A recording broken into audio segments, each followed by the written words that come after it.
apapun itu namanya rapid pasti akan berimplikasi kanu harga. Maka ketika bicara harga, lumayan pedagang akan naik retribusi atau apapun, dan PJ Wali Kota Bandung dilarang menaikkan retribusi. Itu ada larangan. Nah, artinya ketika diambil keputusan di dalam Halo. Nah, artinya ketika diambil keputusan PJ itu saya menduga ini tidak legitimasi. Kan begitu.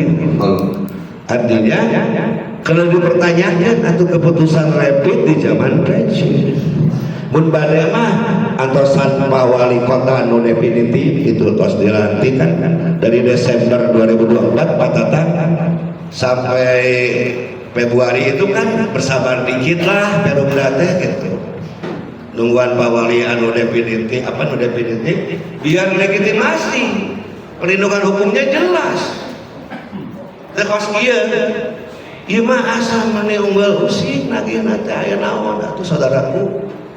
Dasarnya pengalaman di pasar ya, senior senang disebut nama.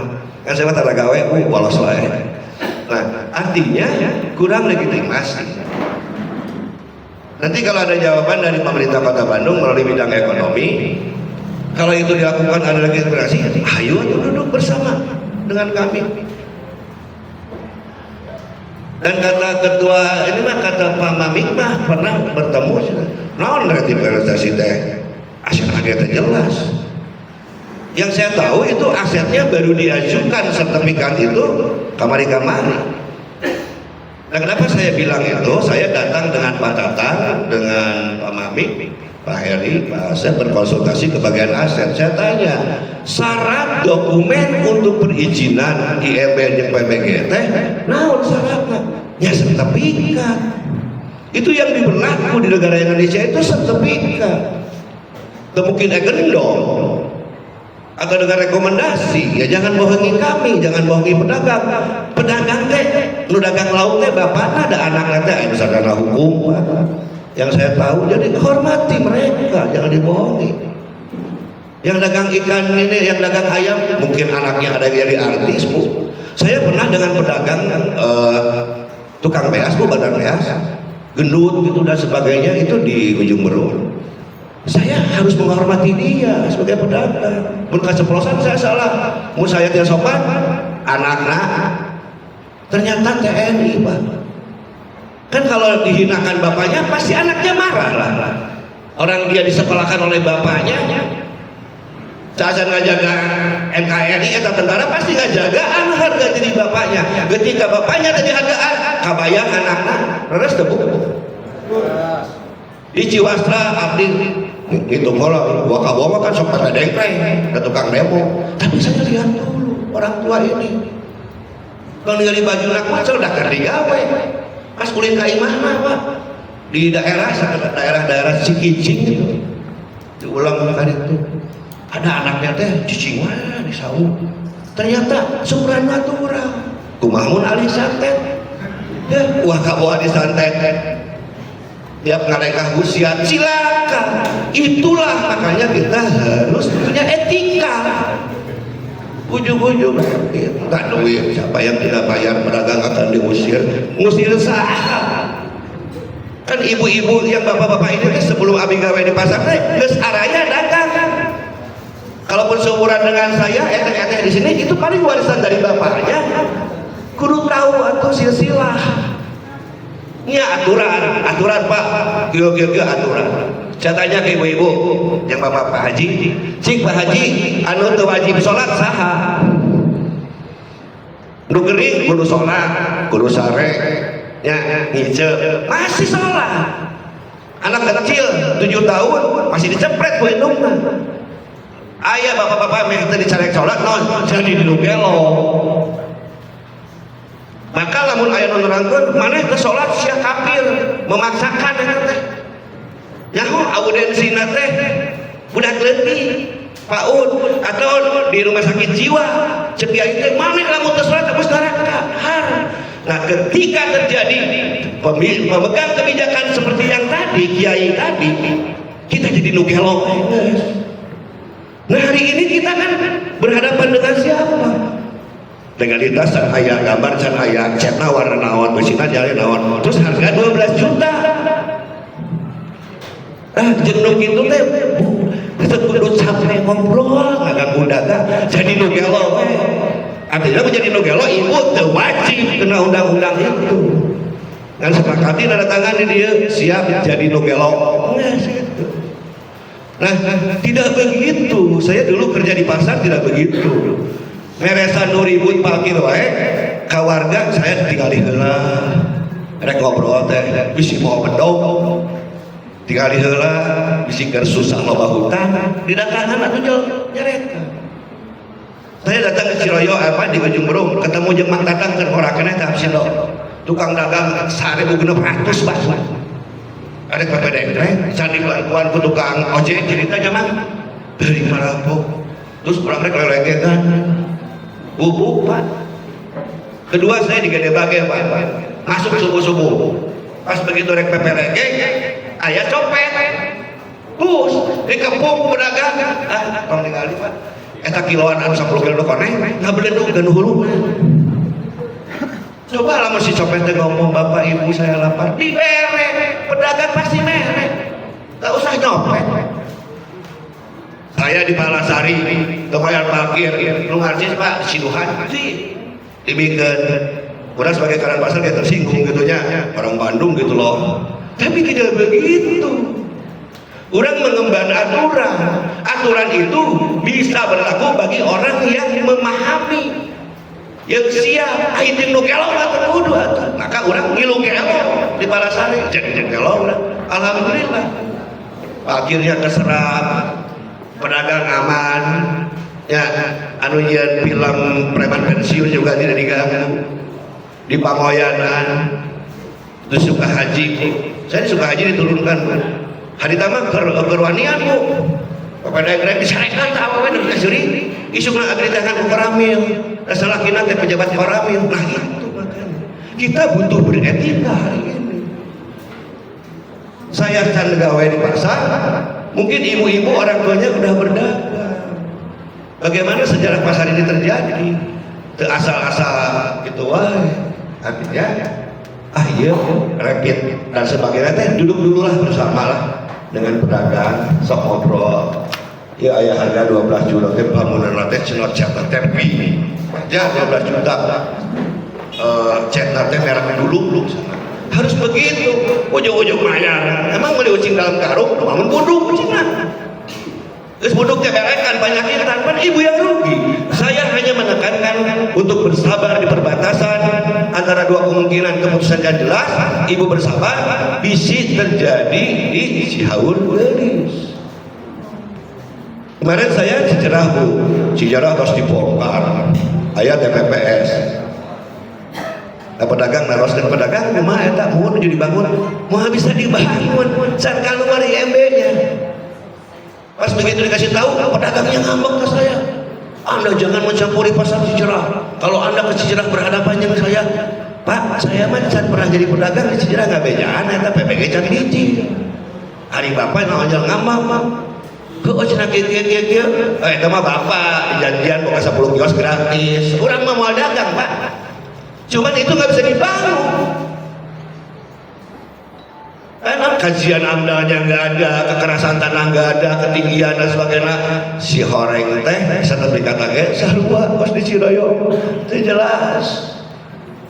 Nah ketidakjelasan sertifikat itu lain PPD ajak ngobrol orang tua kita yang berdagang ibu mahanya sok terus mah jelas sertifikatnya PPD suntik PPG TBJ Cicerah belum dibangun Bapak Ibu. Rek kumaha hayang pas Cihaur Gelis mangkrah dengan tempat nanti ya konsumen tidak bisa bebas di situ karena ruang yang kecil kan mengganggu kalau pendapatan Bapak Ibu. Maka pikirkan sok mumpung aya komite dan sebagainya diobrolkan.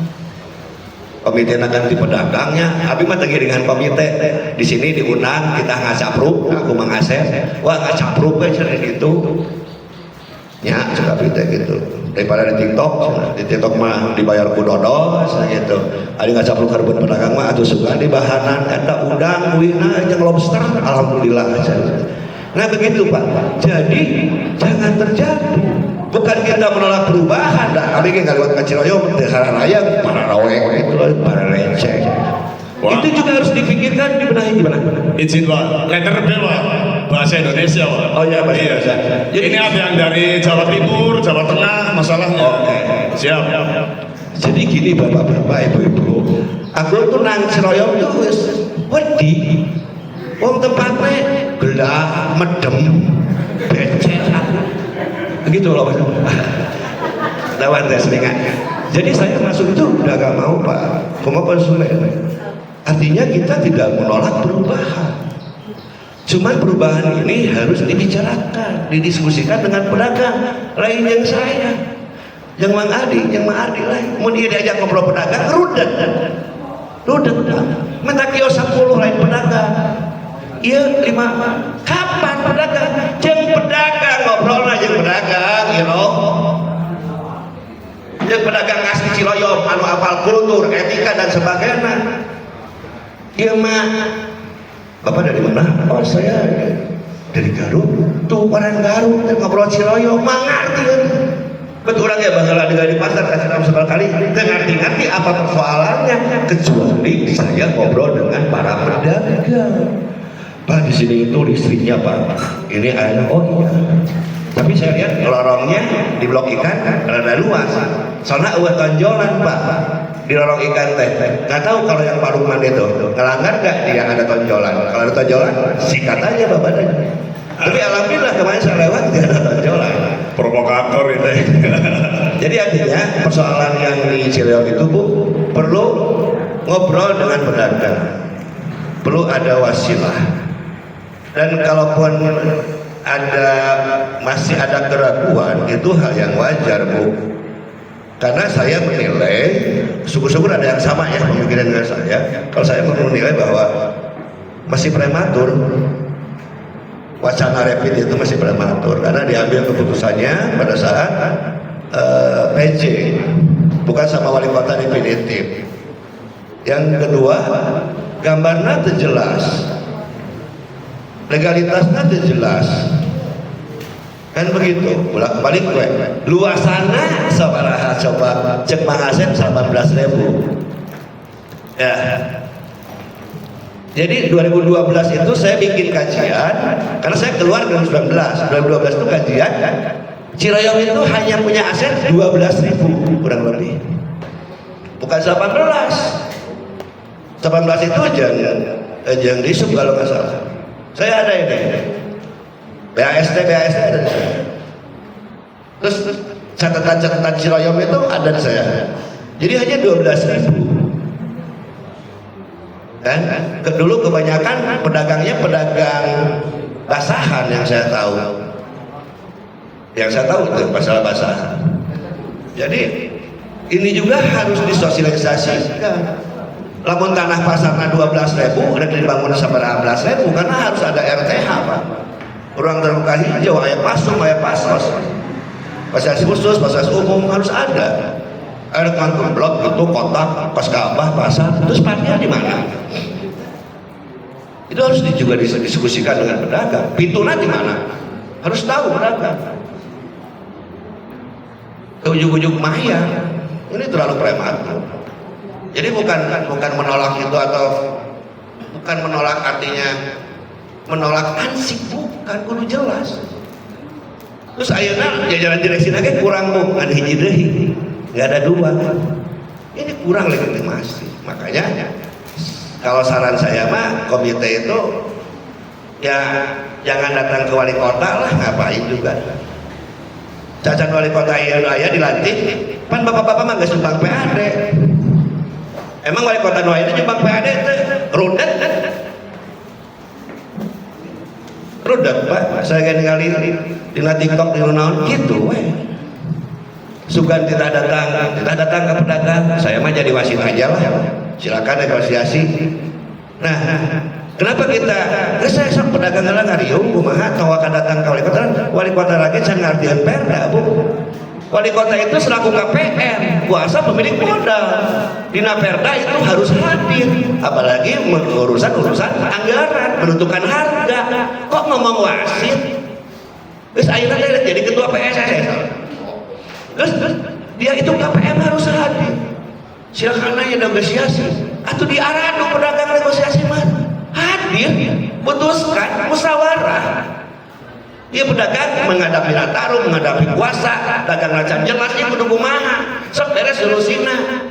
Keluarga atau bantuan pemerintah. Pas selama ini dia bayar JPF pun bocor mas wadaya. Tapi itu kepada mereka mengaturan. Dia makalah jadi wasit terberes. Terus kita udah manggil ya negosiasi. Negosiasi buat apa? Loh bangunannya nggak ada, legalitasnya nggak ada, terjelas. Cek nawaran-nawan mau dibangun, naku tembok, naku pilih. Negosiasi harga, beri naon, beli ucing, jelok karung, anu buduk, bari jembelekan. Ibu daek meniduk itu, saya mah teu hayang. Harus jelas dulu. Apa harus jelas teh? Lain apa-apa. Hargai itu pedagang sebagai sumber PAD selama ini. Kau mikir backgroundnya haji dan jangan hargai pedagang pemberi PAD selesai. Nah itu yang saya tidak betah di Medan Pasar. Saya seorang karyawan kontrak saat itu dengan gaji seadanya. Teman-teman saya boga mobil, saya tahu cara bagaimana nebus mobil. Dan saya di pasar lain mah boga SPTB 10, boga mobil saya mah gede-gede apa. Nyicilan itu retribusi PKL. Dan itu nggak mau saya lakukan. Dan saya keluar dari Medan Pasar itu karena marah. Ada penyimpangan, naon garam juara berapa? 10 miliar. Lalu orang dijerok terpisah.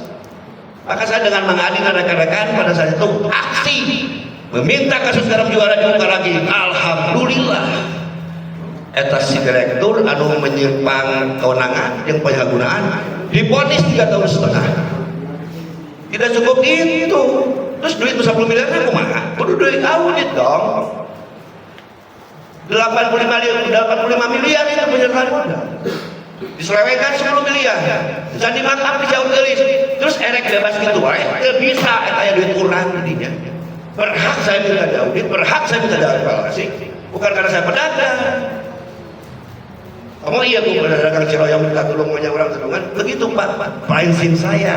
Kenapa saya di TikTok Pak tarik pedagang lain, cina non lain asa panggandengna. Atuh kagak pernah anu urang kita duit urang. Coba mau 85 miliar dibagikan ke orang hegar mana? Kebayang bisa sunatan massal. Kan begitu polanya. Kita ridhokan 85 miliar itu untuk menjadi pencatatan modal di pasar. Ridho urang teh. Kali-kali dikitu-kitu ku pejabat pasaran. Banyak teu marah. Ya marah. Untuk marah mah nyanu kelok saya tadi. Jadi kalau tidak tersinggung dengan korupsi di Medan Pasar, Bapak jadi nu kelok. Dan Bapak tidak resah dengan penyimpangan yang ada, Bapak jadi nu kelok gitu. Tapi kalau masih beriman berpikir, maka Bapak harus mengkritisi hak Bapak. Dengan apa? Mencari wasilah. Non wasilahna bebas. Ada koperasi, ada komite bahkan. Itu. Pak Rukman, saya masih diizinkan ngacapruk ini? Boleh? Ini aja Pak. Konteks diskusi kita itu kan ini mencari solusi hukum yang adil bagi para pedagang pasar Ciroyong Pak. Kami di sini minta pencerahan bahwasanya apakah langkah pedagang itu sudah benar atau salah gitu. Misalkan nih, ini kan Perumda mengumumkan untuk segera membayar DP. Pedagang ini kan galau Pak. Galau itu dalam artian, aduh saya kalau nggak bayar nanti gimana ya? Apakah kiosnya masih atau enggak gitu. Nah, sebagian memang sudah ada yang membayar DP. Ya kita rangkul lah, karena kan mereka itu saudara kita semua Pak. Jadi di sini kami pengen dikasih pemahaman bahwasanya biar pedagang itu lebih tenang, meyakinkan langkah-langkahnya gimana Pak. Atau kita panggil aja seluruh narasumbernya biar hadir ke depan Pak. Bapak pengen tahu aja atau tahu banget? Pengen tahu, harus tahu. Saya sering jadi gini, Bapak siap ngobrol regulasi dengan saya, undang-undang, perda-perda, siap kan? Sepakat dulu. Kan mau beres sampai subuh Pak. Aya Perda nomor 8 2020, aya Permendagri Kementerian dan sebagainya.